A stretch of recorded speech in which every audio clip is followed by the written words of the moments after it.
Bom dia, irmãos, graça e paz do Senhor a todos. Vamos nos colocar de pé nesse momento e abrir a palavra de Deus no livro de Atos dos Apóstolos, capítulo 17, texto no qual nós vamos iniciar uma série de mensagens neste mês de fevereiro, particularmente nas manhãs de fevereiro, que tem como título Creio Logo, fazendo uma alusão à famosa frase de René Descartes, penso, logo existo. Fizemos esta série, a equipe pastoral, Creio Logo, e por conta daquilo que nós cremos, iniciaremos uma série de mensagens dizendo exatamente aquilo que nós, porque cremos, devemos fazer, e aqui no caso específico deste domingo, Creio Logo, anuncio que só há um Deus. Abra sua Bíblia, portanto, em Atos, capítulo 17, eu gostaria de ler com você esse texto da Sagrada Escritura, você que está aqui e também você que está participando conosco pela internet.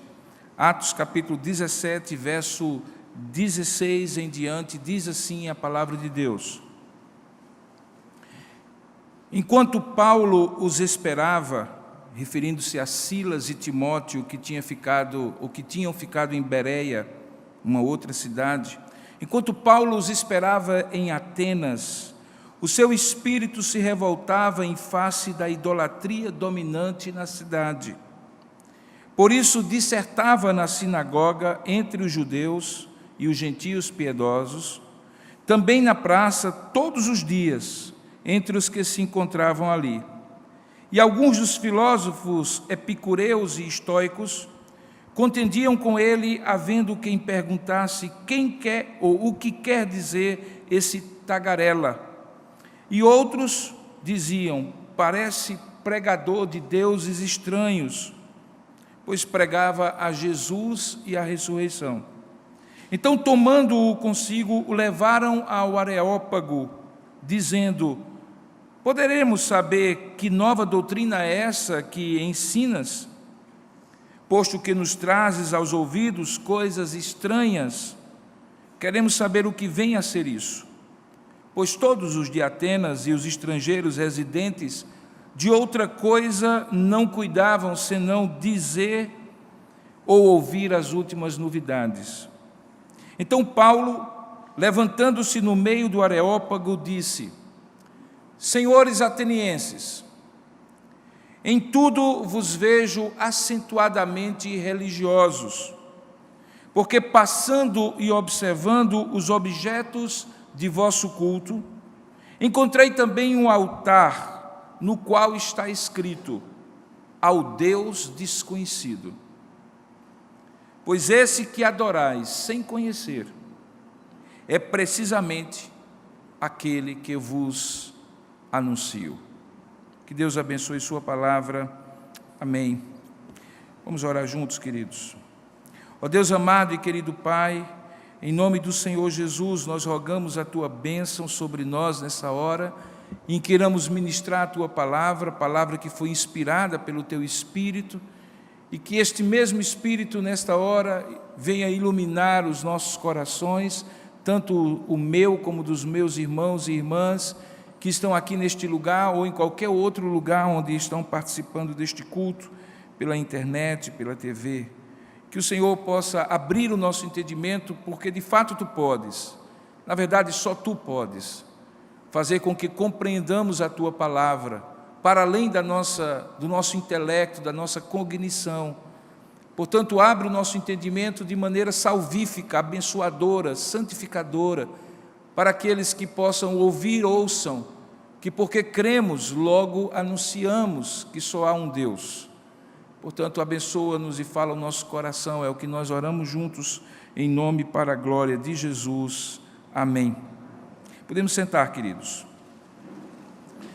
Se você me perguntasse a que eu compararia o grande mundo da internet, eu diria que é como um grande mercado de ideias, só que ideias virtuais e contemporâneas, que em nada diferem daqueles mercados das cidades do Império Romano no primeiro século, quando Paulo e os apóstolos pregavam. Por exemplo, como esta ágora, que é o nome grego para praça onde Paulo estava em Atenas.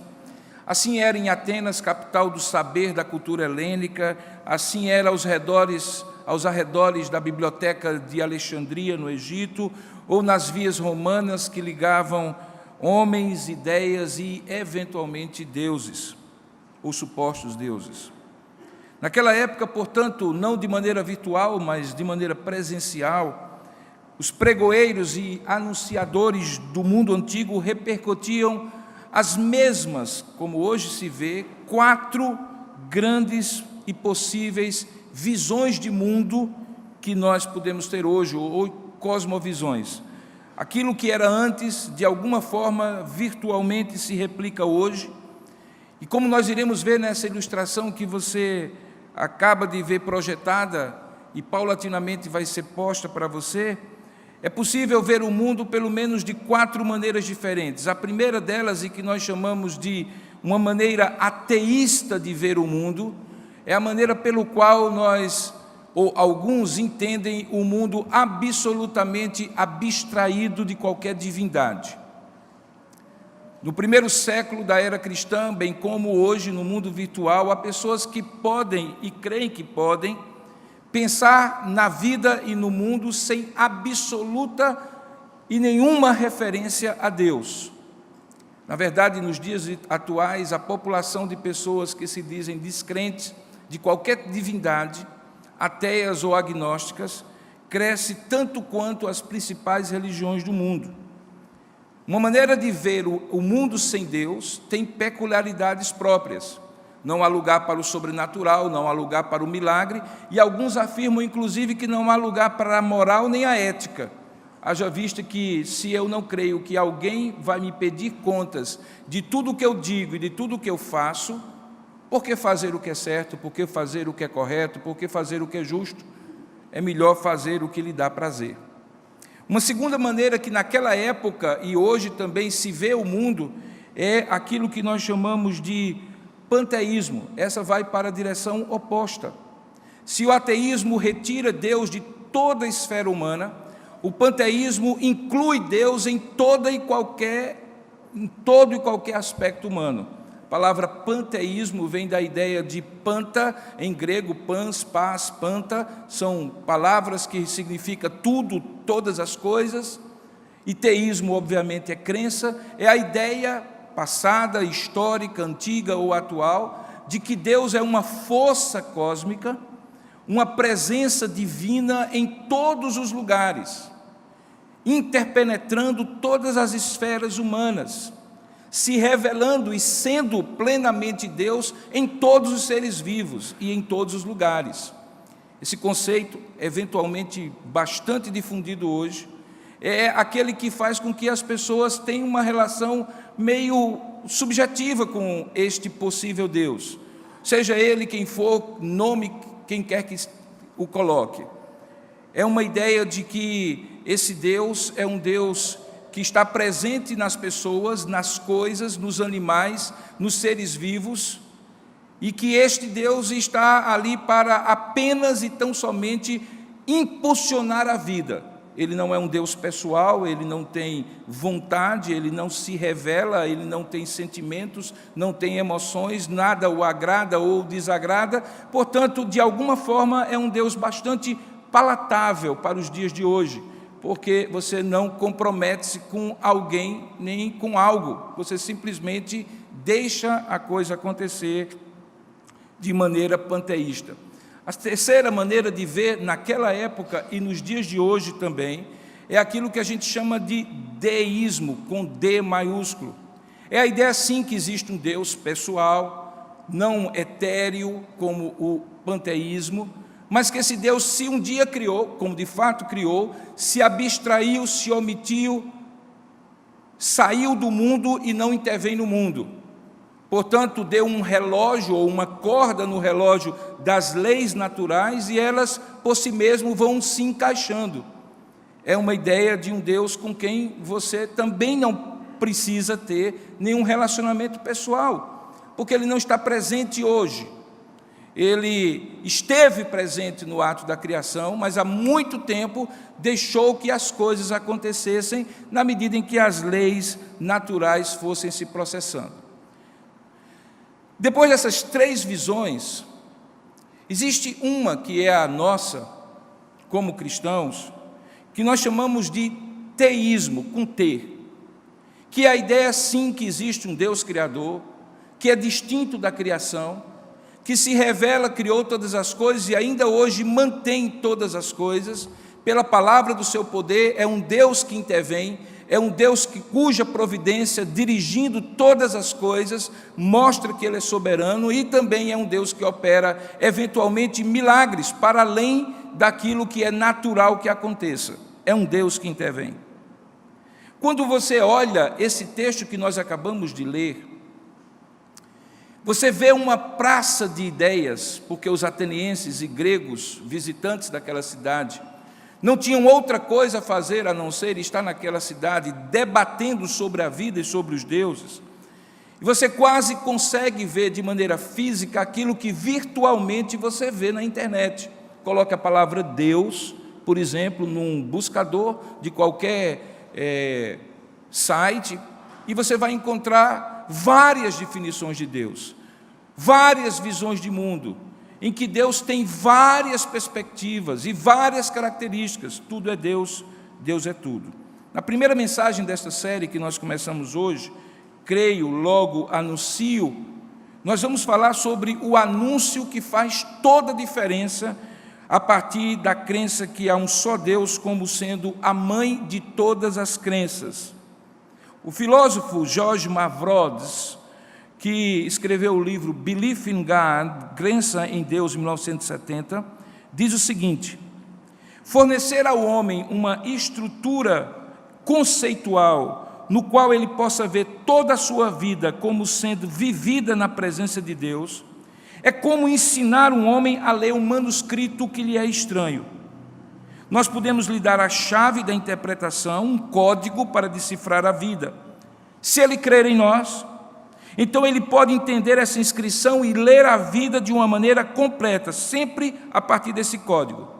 Mas o teste mesmo, para verificar se ele realmente aprendeu como ler o manuscrito, é quando você dá outras inscrições que estão espalhadas ao redor do mundo, e ele vai ter que usar esse código. Se ele puder então lê-las, ele aprendeu essa linguagem e ele está sujeito àquilo que o código ajudar a entender. Mas se não, ele não vai entender porque que todas essas coisas só podem ser lidas a partir desse código. Ele chama esse código de cosmovisão, é a maneira como vemos todas as coisas. E nesse mesmo sentido, outro escritor chamado Ronald Nash, em seu livro Cosmovisões em Conflito, escolhendo o cristianismo no mercado de ideias, afirma o seguinte, usando uma outra metáfora: os óculos corretos podem colocar o mundo num foco mais claro, e a cosmovisão correta pode funcionar em muito da mesma forma. Quando alguém olha para o mundo a partir de uma perspectiva de uma cosmovisão errada, o mundo não faz muito sentido para ele. O que ele pensa faz sentido de fato se ele tiver as lentes certas para ver aquilo que ele precisa ver. Colocar então essas lentes corretas é possibilitar a alguém ver o mundo através de uma cosmovisão correta. E isso tem repercussões em casa, nos estudos, no trabalho, nos relacionamentos e em tudo que essa pessoa precisa entender sobre a vida, sobre os eventos, sobre a ideia, sobre si mesmo. Em outras palavras, nesse momento aqui, nós vamos tentar colocar lentes que sejam aquilo que o reverendo Davi Charles Gomes, chanceler da Universidade de Mackenzie, chama de lentes teorreferentes, ou seja, lentes que tenham Deus como a referência para ler a vida e ler o mundo. E aí eu gostaria de chamá-lo novamente ao texto que nós lemos, porque tudo isso que eu introduzi tem tudo a ver com aquilo que Paulo presenciou em Atenas. Você percebe que quando Paulo esperava em Atenas, o seu espírito se revoltava em face da idolatria dominante naquela cidade. A cidade de Atenas é o grande símbolo da cultura e da filosofia helênica, filosofia grega, tanto quanto Roma era o símbolo antigo do poderio romano, que sucedera à Grécia como poder hegemônico ali na bacia do mar Mediterrâneo. Se as falanges romanas, conhecidas pelo seu poderio bélico, faziam parte da ideia de um exército inexpugnável, as ideias gregas dominavam igualmente mentes e corações de muitos povos. As pessoas eram romanas porque estavam no império, mas pensavam como gregos, porque a Grécia dominava pela língua e pela cultura e pela filosofia a Roma de então. Quando Paulo está em em Atenas, Atenas já não é mais aquela cidade do apogeu do século 3 ou 4 antes de Cristo, quando Péricles, o seu grande gestor, fez com que Atenas se tornasse uma espécie de farol das ideias para o mundo antigo. Alguma coisa tinha acontecido e provavelmente aquelas duas escolas filosóficas, os epicureus e os estoicos, que são mencionados logo aqui no versículo 18, faziam parte de uma outra fase da filosofia grega que tinha se misturado assim de maneira trágica com o mero misticismo, a idolatria ou a superstição. Eles viviam uma política dominada por Roma, uma cultura dominada pelos gregos, mas uma visão de mundo dominada pelo panteão, onde Zeus e aqueles deuses gregos, dominavam sobre cada aspecto da vida. Um trecho que lemos, o apóstolo Paulo estava esperando em Atenas por 2 dos seus companheiros que tinham ficado na cidade de Bereia. Nós vemos isso nos versículos anteriores ao versículo 16. E enquanto eles chegavam, Paulo passeava na ágora, naquela praça, e percebia em cada canto, em cada lugar, estátuas de deuses, e esses deuses tinham nomes.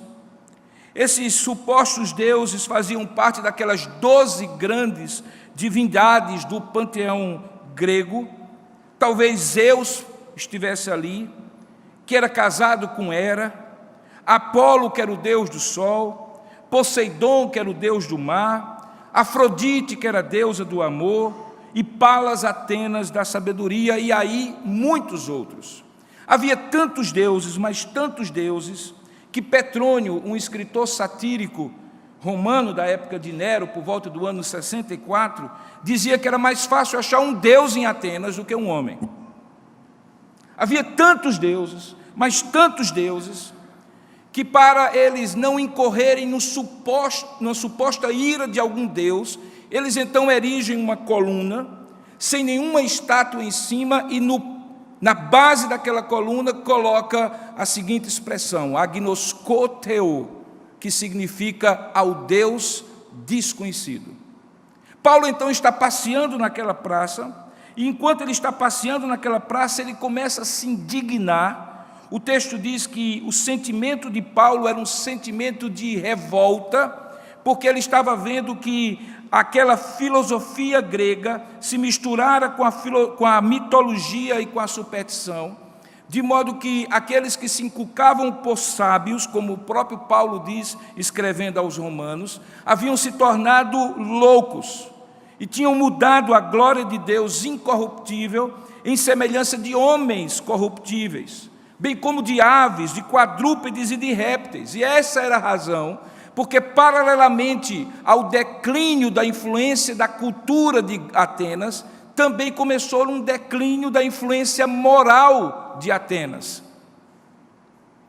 Em outras palavras, Atenas não apenas era uma cidade que tinha esquecido de Deus e, como consequência disso, pela cosmovisão de que Deus, o Deus único e verdadeiro, não era o único verdadeiro, mas eram vários deuses. Esses deuses que tinham os seus caprichos e paixões guiavam as decisões morais e éticas. E obviamente que quando você tem deuses feitos à sua imagem e semelhança, e não você feito à imagem e semelhança de Deus, como é o relato bíblico, Então você começa a determinar para o Deus aquilo que Ele vai determinar para você. E então as paixões e concupiscências mais terríveis começaram a graçar em Atenas. Diz o texto de Paulo escrevendo aos Romanos que foi essa a razão porque Deus entregou tais homens à imundícia, pela concupiscência do seu próprio coração, para desonrarem o seu corpo entre si, pois eles mudaram a verdade de Deus em mentira, adorando e servindo a criatura em lugar do Criador, o qual é bendito eternamente. Essas são as palavras de Paulo, escrevendo aos Romanos a partir do capítulo 1, verso 18. Quando Paulo então sente aquela revolta, aquela tristeza, aquela náusea espiritual, ele então se prepara para, conversando com as pessoas, anunciar a pessoa de Jesus ressurreto.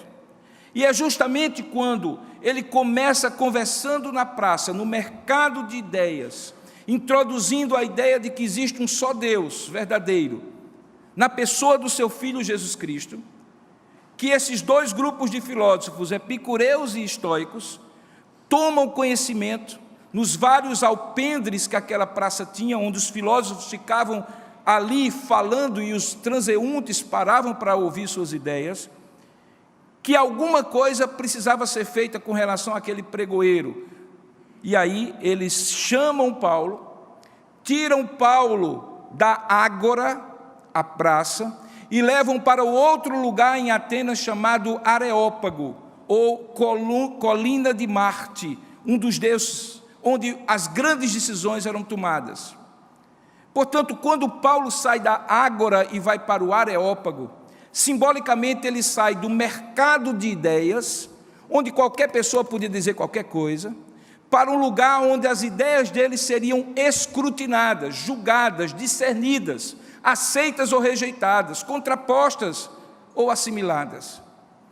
E é exatamente esse processo, quando você virtualmente pega um celular e vai interagir, ou um computador, e vai interagir com esse mercado de ideias do mundo virtual, desde que você fique calado e deixe cada um pensar o que quiser e colocar a sua cosmovisão, a sua visão de mundo da maneira que achar, está ótimo.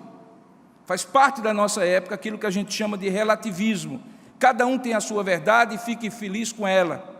Mas quando você começa a soltar crenças, como por exemplo essa, de que existe um só Deus, em qualquer fórum de debate, em qualquer grupo de WhatsApp, em qualquer lugar de rede social, imediatamente estoicos e epicureus dos dias de hoje tiram você da ágora e colocam você no Areópago. Tiram você do lugar onde as ideias supostamente seriam livres e colocam você no lugar de patrulhamento ideológico. Então as suas ideias começam a ser escrutinadas, enquadradas e dissecadas. E é exatamente este mesmo processo que acontece com Paulo aqui em Atenas, no capítulo 17. Portanto, mudam as pessoas e as criaturas, mas as tendências são as mesmas.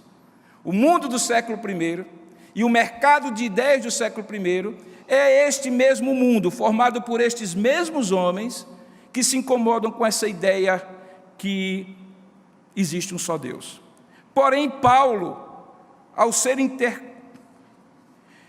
interposto por aqueles homens, diz o texto, que levanta-se no meio do Areópago, verso 22, e de maneira formal vai apresentar a sua tese. Ele então se dirige àqueles homens de maneira formal e diz: senhores atenienses, em tudo vos vejo acentuadamente religiosos, porque passando e observando os objetos do vosso culto, ele falava dos altares e as oferendas, encontrei também um altar, no qual está escrito ao Deus desconhecido, e é a partir desse ponto de contato com a cultura que Paulo agora estava abordando. Ele diz: pois este Deus desconhecido, que tem um altar, mas não tem alguém sobre ele, é justamente esse que eu vos anuncio, porque vocês adoram sem conhecer, e esse que eu conheço, vocês não adoram. É a partir daí que Paulo então faz um anúncio que faz toda a diferença. E qual é o anúncio que faz toda a diferença? É o anúncio que há um só Deus. Queridos, eu estou plenamente convencido que hoje, se você se posicionar falando ou fazendo qualquer coisa na sua vida que expresse uma cosmovisão que não seja ateísta, que não seja panteísta, que não seja deísta, mas que seja teísta, que crê num só Deus revelado em Jesus Cristo, você vai ser tirado da ágora para o areópago, e aí você precisará fazer um anúncio que faz toda a diferença. E é esse anúncio que eu gostaria de apresentar para vocês hoje. O pastor Tiago apostou comigo que eu não falo em meia hora, mas até agora só foi a introdução. Mas eu vou conseguir, Tiago, se Deus quiser. O primeiro anúncio que faz toda a diferença é o anúncio que tira ou que torna o Deus desconhecido em um Criador reconhecido. Preste atenção. O anúncio que faz toda a diferença, que Paulo faz e que eu e você precisamos fazer, é um anúncio que faz toda a diferença, porque tira ou torna o Deus desconhecido em um Criador reconhecido. E isso faz toda a diferença. O costume usual de Paulo, você vai observar, que era um homem que transitava em toda a sabedoria entre o mundo da filosofia grega, do poder romano e da religião judaica, era de continuar usando a sinagoga, que ele aprendeu desde criança a frequentar, e a praça pública, ambas a fim de anunciar de fazer o seu anúncio. Algo que simbolicamente também já nos diz exatamente qual é a nossa dupla militância. Está aqui, por exemplo, no domingo pela manhã, o ambiente do nosso culto, o ambiente da nossa adoração, do nosso aprendizado, mas também está lá na segunda, terça, quarta, quinta, sexta e sábado, na praça, anunciando aquilo que Paulo anunciou. O verso 17 diz que, diante da sua indignação com o estado espiritual da cidade, veja aí a expressão, por isso, ele dissertava, verso 17, na sinagoga entre os judeus e os gentios piedosos, que são os prosélitos, aqueles que não nasceram judeus, mas interessavam-se pelo judaísmo, mas também na praça, e isso todos os dias, entre os que se encontravam ali. Essa dupla militância de Paulo é bastante simbólica. Na sinagoga para judeus e prosélitos, ele demonstrava que o Deus que eles conheciam havia se tornado carne, habitado entre nós para nos salvar dos nossos pecados. O livro de Atos é cheio de discursos e pregações de Paulo nas sinagogas. E como na sinagoga havia judeus interessados no judaísmo, que já criam que há um só Deus, que havia revelado a sua vontade na lei de Moisés, Paulo não se preocupava em demonstrar que havia esse Deus. Ele partia da crença que eles já tinham, e o que ele adicionava era o fato de que esse Deus havia se tornado carne e habitado entre nós em Jesus Cristo. Mas quando ele vai para as ágoras ou para as praças da Grécia, diante de filósofos epicureus e estoicos, a postura dele é diferente. Deus não era desconhecido pelos judeus, mas o conhecimento que eles tinham era limitado, como ainda hoje é, ao Antigo Testamento, de maneira reduzida. Eles não conseguiam ver, por exemplo, e não conseguem, o cumprimento das profecias messiânicas em Jesus Cristo. No caso dos gregos, gentios, filósofos, epicureus e estoicos, Paulo falava, preste bem atenção, a quem pretendia conhecer os mistérios da vida e dos deuses. Mas pretendiam conhecer não a partir da revelação, como os judeus diziam crer, mas a partir da especulação filosófica. Paulo os reconhece, verso 17, como acentuadamente religiosos. Lá na frente, no verso 27, ele diz que eram como tateando, pudessem procurar e achar Deus.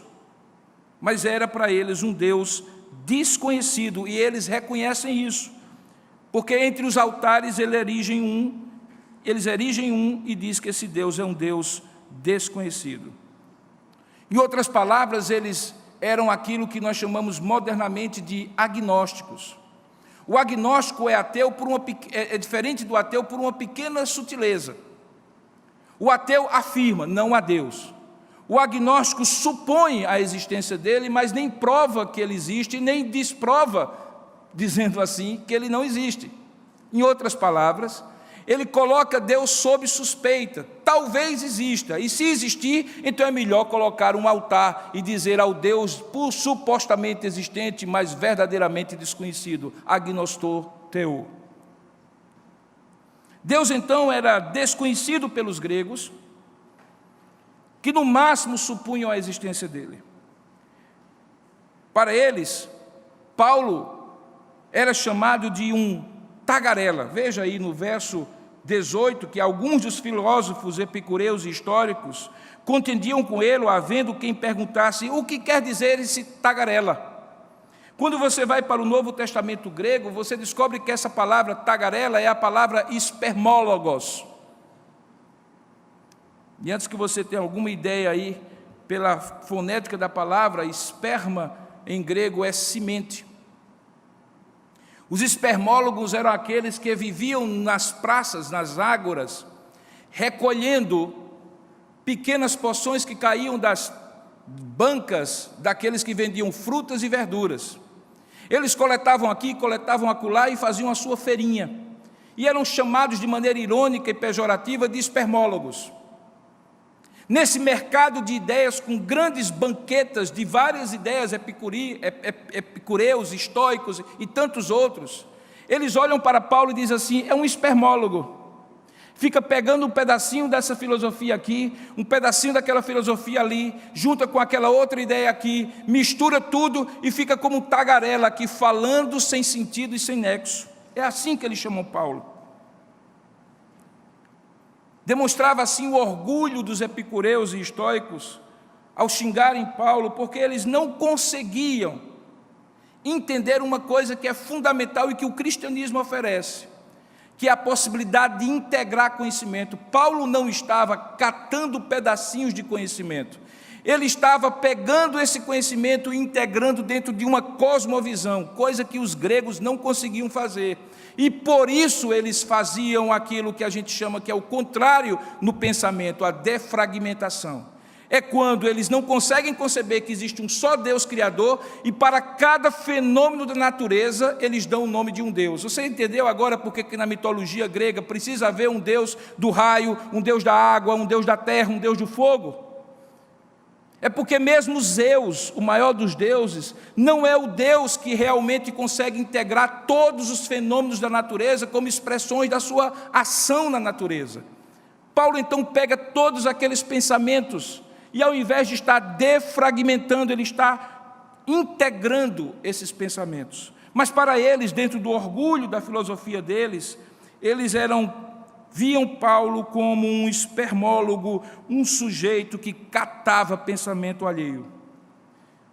Em outras palavras, contaminados pelo politeísmo religioso, eles só conseguiam entender Paulo como um coletor de ideias diferentes.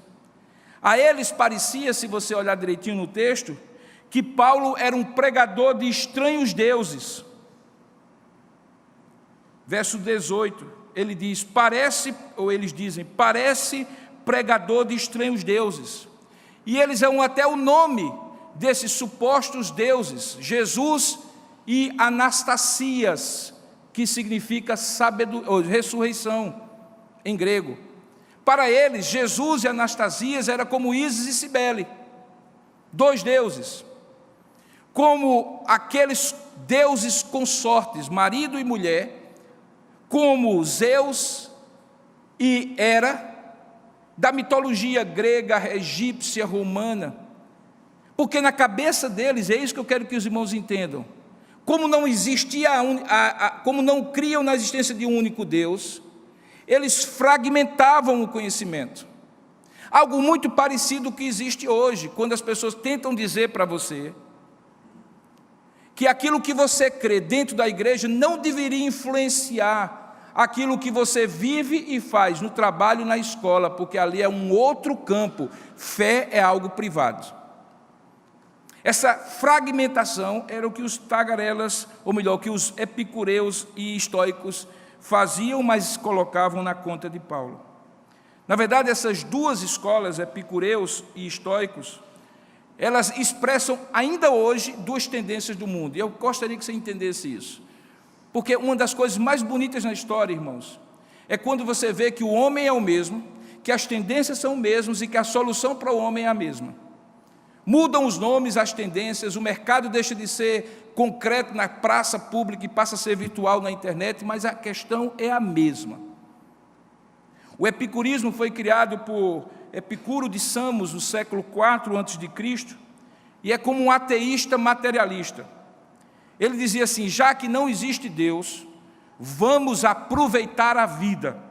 Para eles, o prazer era o sentido mais profundo que deveria reger a vida. Como não havia Deus e não havia a quem prestar contas, então simplesmente aproveite a sua vida. Se você tem vontade de comer muito, coma muito. Se você tem vontade de beber muito, beba todas. Se você gostaria de ter todas as mulheres ou todos os homens, sendo homem ou sendo mulher, deixe a coisa não ficar reprimida. Você ouve algum eco nos dias de hoje do epicurismo?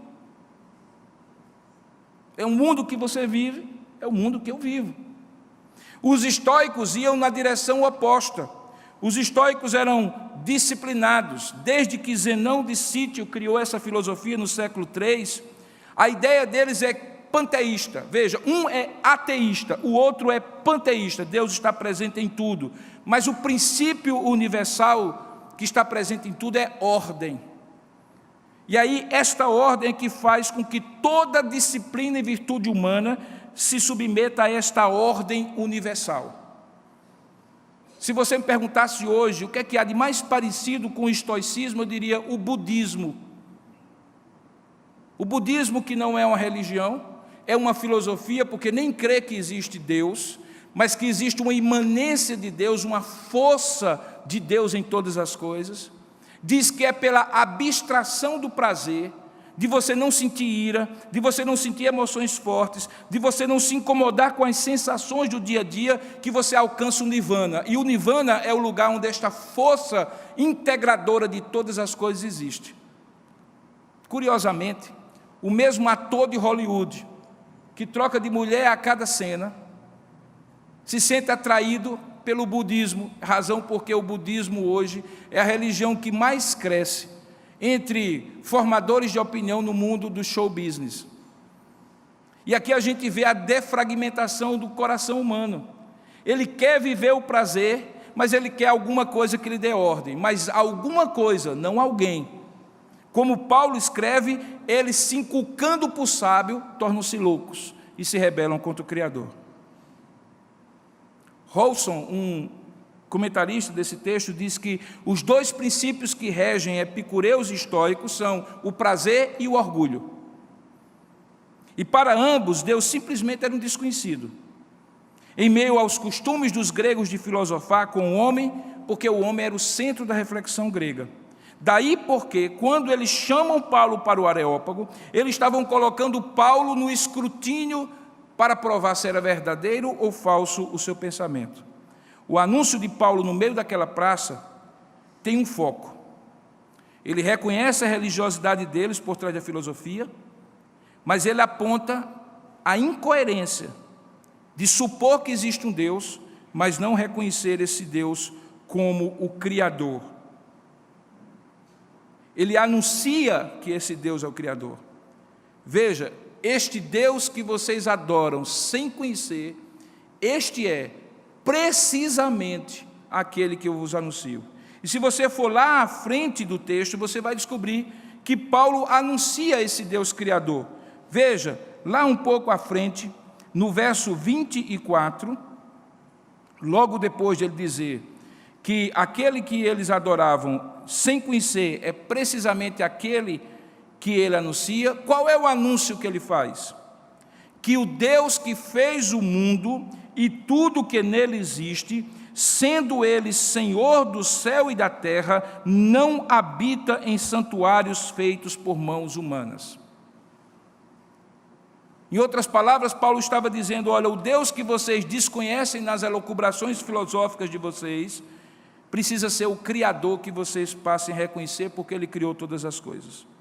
Em segundo lugar, esse anúncio que faz toda a diferença, torna o Deus dos gregos, que é refém da religiosidade humana, em um Senhor soberano sobre tudo e sobre todos.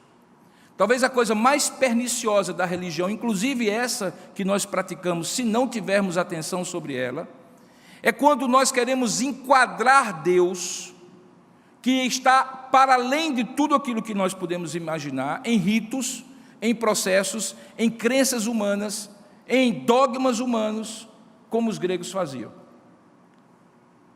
Observe que, ao apontar para Deus como aquele que fez o mundo e tudo o que nele existe, e como consequência sendo Ele o Senhor do céu e da terra, Paulo vai ao cerne, ao centro do panteísmo grego, que era incapaz de distinguir o Criador de todas as coisas por Ele criadas. Veja, ele diz em primeiro lugar que esse Deus não habita em santuários feitos por mãos humanas. Em segundo lugar, que Ele não é servido por mãos humanas como se de alguma coisa precisasse, pois Ele mesmo é quem dá a todos vida, respiração e tudo mais. E em terceiro lugar, ele diz que de todas essas coisas que existem, ou todos os seres humanos, Deus fez tudo isso de uma só pessoa, de um só fez toda a raça humana para habitar sobre a terra, sobre a face da terra, havendo fixado os tempos previamente estabelecidos e os limites da sua habitação. O que significa essas três afirmativas? A primeira delas é que Deus é transcendente. Não pode ser enquadrado por expressões religiosas restritas a santuários feitos por mãos humanas. Lembra de Salomão quando orou consagrando o grande templo de Jerusalém, uma das 7 maravilhas do mundo antigo? Lá em 1 Reis capítulo 8, verso 27, ele diz assim: mas de fato habitaria Deus na terra? Eis que os céus e até a terra, os céus dos céus não te podem conter, quanto menos essa casa que eu edifiquei. O profeta Isaías, posteriormente, na sua profecia, no capítulo 66, no primeiro verso, diz assim: assim diz o Senhor, o céu é o meu trono e a terra o estrado dos meus pés. Que casa me edificareis vós? E qual é o lugar do meu repouso? Deus é transcendente, Ele é o totalmente outro. Ele não pode ser enquadrado na concepção religiosa, qualquer que seja, a não ser aquela que Ele mesmo revela na sua palavra. Quando Ele diz que Deus não é servido por mãos humanas, como se de alguma coisa precisasse, Ele está dizendo que, além de transcendente, Deus é independente ou autossuficiente. Não a autossuficiência orgulhosa e vã que nós temos, mas a autossuficiência é porque nada ou de nada Deus precisa para ser quem Ele é, diferentemente de eu e de você, de mim e de você. Ele mesmo, diz o texto, é quem dá a todos vida, respiração e tudo mais. E não pode ser servido por mãos humanas, não pode ser ajudada, a palavra aqui é terapia, não pode ser ajudada, não pode ser curado, não pode ser melhorado.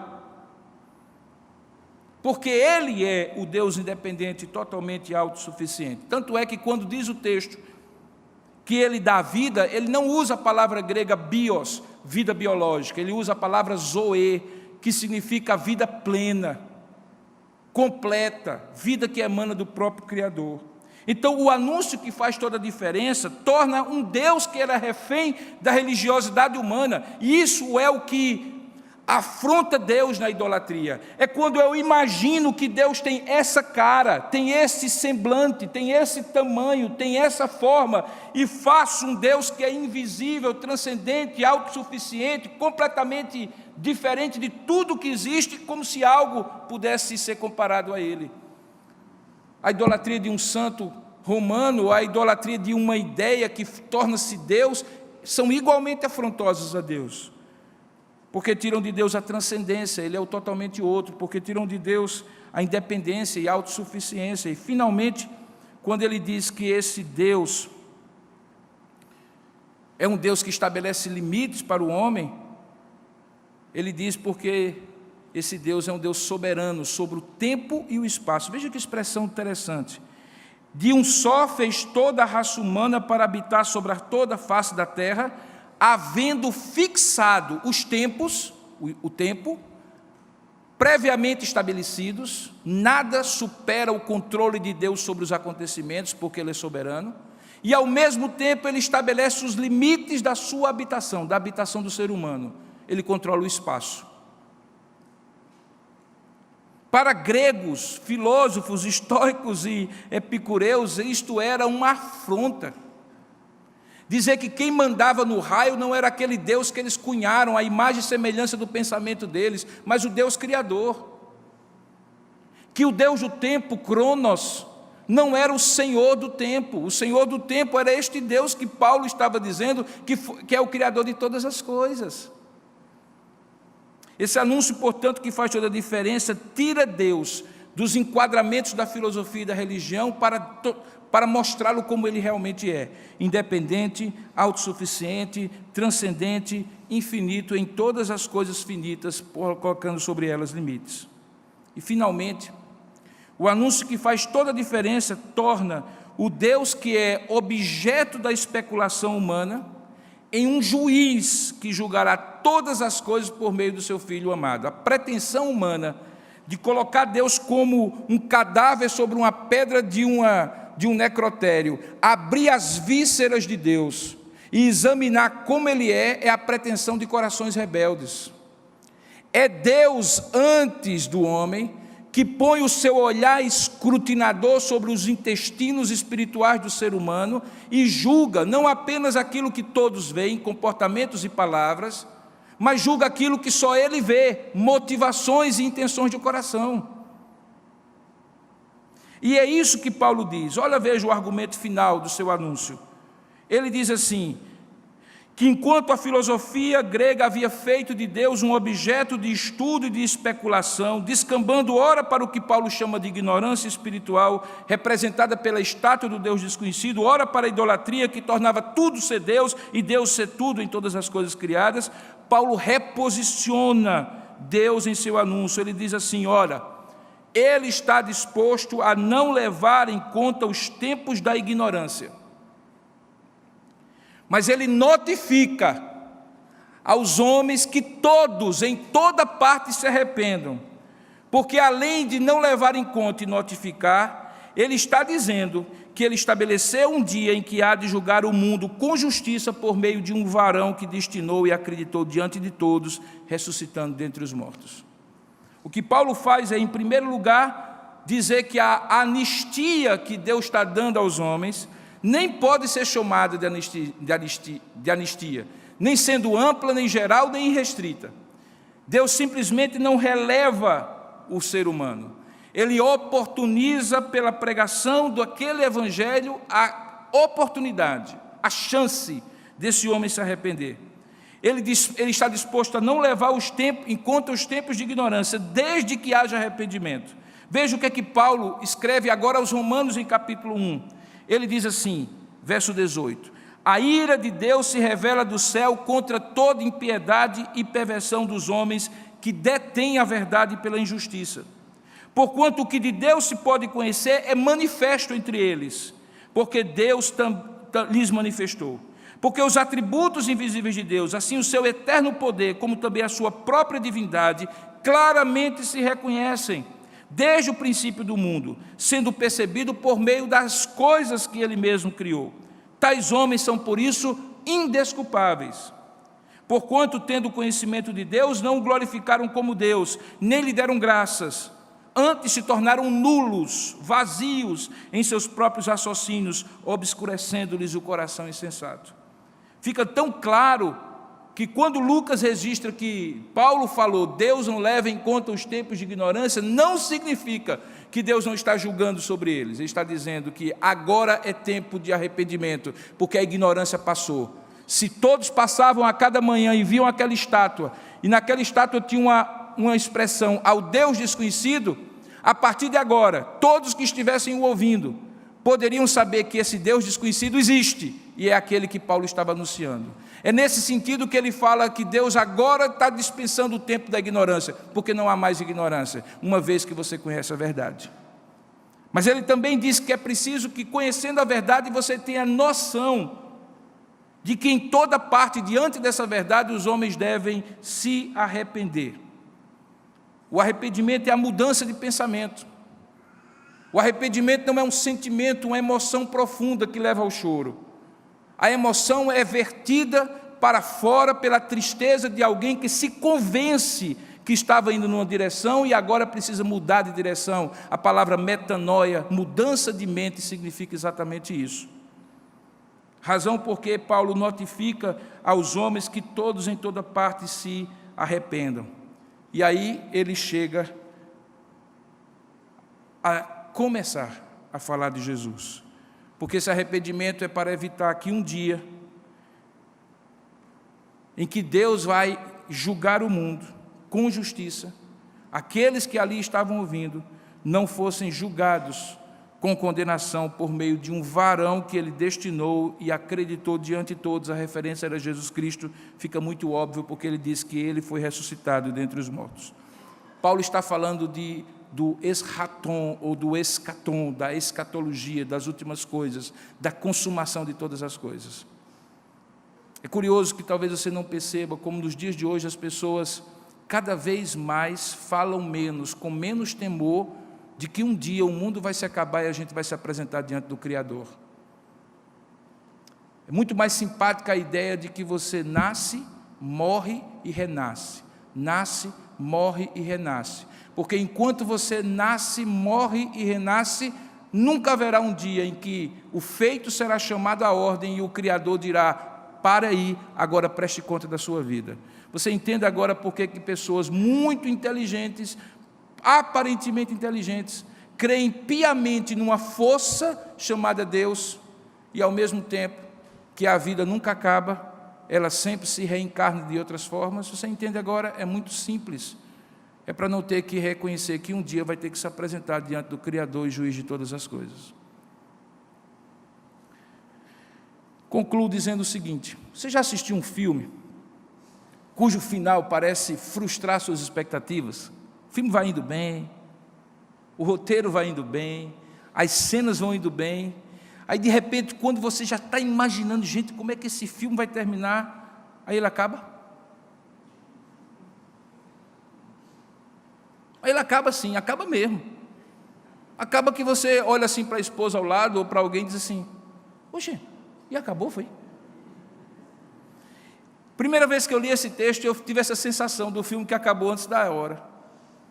Porque se você olhar direitinho, ele estava falando, e aí no versículo seguinte diz assim: quando eles ouviram falar da ressurreição dos mortos, uns escarneceram de Paulo, e outros disseram: a respeito disso te ouviremos noutra ocasião.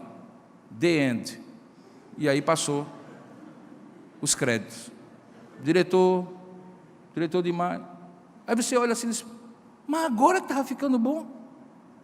Agora que era justamente a hora em que Paulo tinha vindo lá de trás, tecendo o seu argumento, argumentando, costurando daqui, desfazendo daqui, construindo para cá. E aí, quando ele vai dar o bote e dizer: pois agora eu vou dizer o nome desse, que é o Deus desconhecido, é Jesus Cristo. Aí ele diz: peraí, conversa, rapaz, ressurreição, está louco, vamos embora. E o outro disse: depois a gente viu.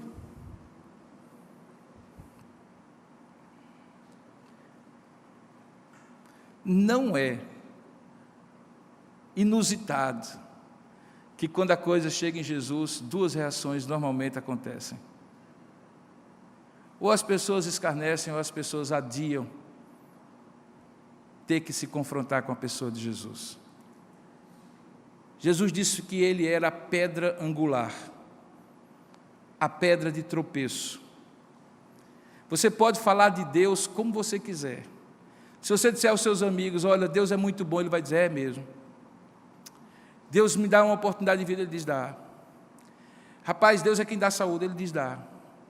Se você falar sobre Deus de maneira assim, bem generalizada, ele vai concordar com você.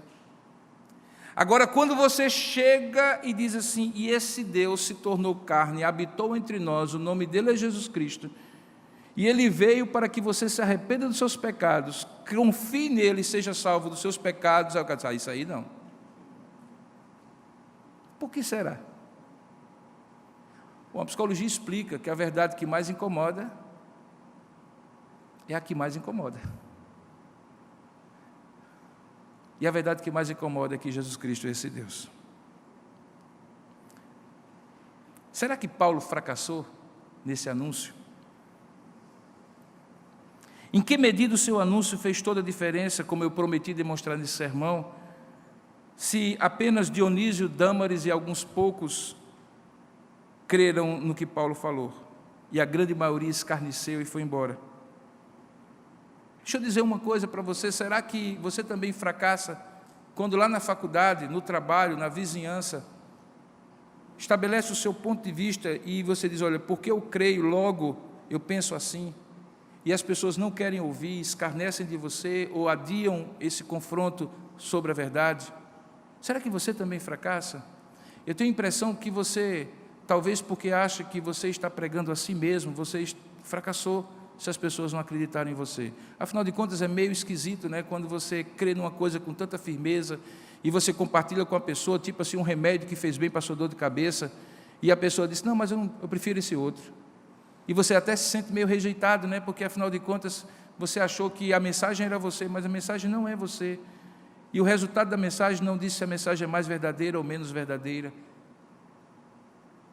Porque a palavra que Paulo faz é um anúncio. Um anúncio compra quem quer, aceita quem quer, crer quem quer. E isso não está no seu controle. Eu gostaria de dizer para você, rapidamente, 3 razões porque Paulo não fracassou e você também não fracassa. A primeira delas é porque sempre vai haver uma Dâmaris, um Dionísio e alguns poucos.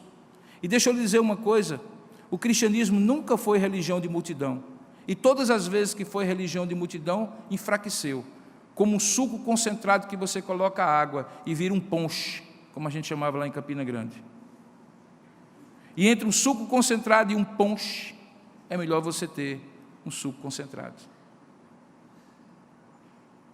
Segundo é que o propósito do anúncio não é necessariamente convencer e converter a todos, mas honrar e glorificar ao Deus verdadeiro e a seu Filho Jesus, exaltando o seu lugar central e soberano. É um eixo que você estabelece que faz todas as coisas girarem ao seu redor. Se alguém quer esse eixo, muito bem. Se alguém não quer essa coluna, paciência. Essa série de mensagens quer dizer exatamente isso. Porque você crê, você anuncia. Porque você não pode deixar de anunciar o que você crê. Mas alguém que não crê ou não aceita o seu anúncio, além de orar e continuar anunciando, resta muito pouco a você fazer. De modo que eu gostaria de lhe dar algumas aplicações. A primeira é que não é possível se conformar e ficar passível com o estado de uma humanidade decaída espiritualmente, ainda que cada vez mais evoluída em termos de tecnologia e condições de vida. Paulo se indignou. Seria muito bom que você se indignasse de vez em quando.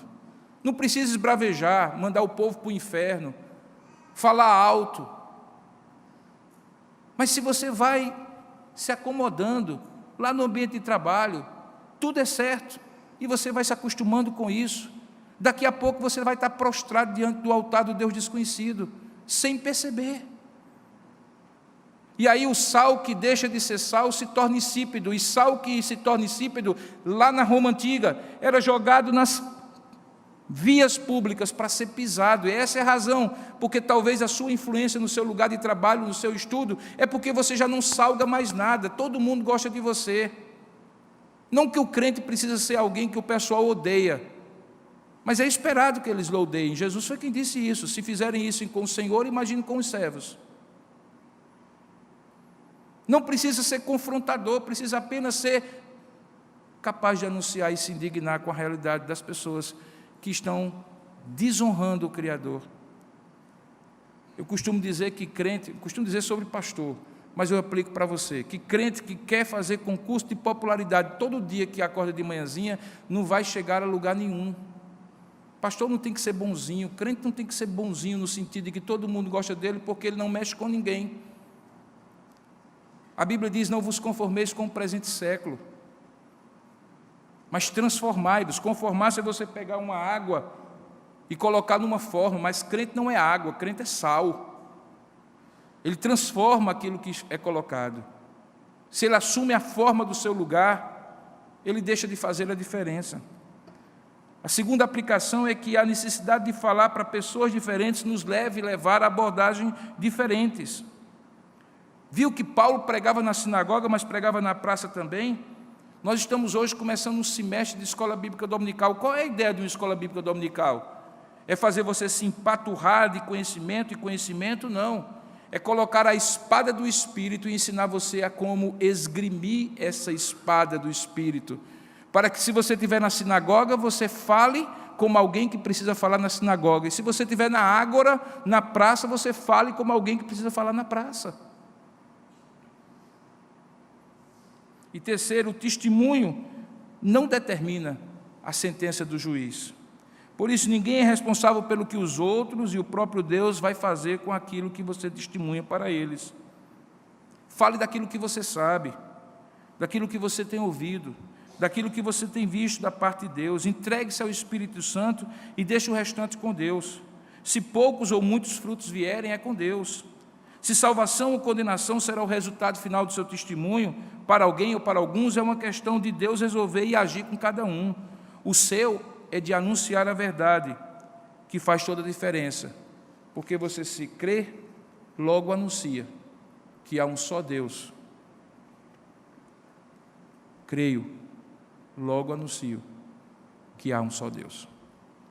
Que essas verdades possam estimular o seu coração a ver a grande proposta do que significa você crer e você anunciar. Eu vou falar um pouquinho mais na aula inaugural, vocês vão ter que me ouvir mais 1 hora. Mas deixa eu dizer uma coisa para vocês, irmãos, e eu encerro com ela.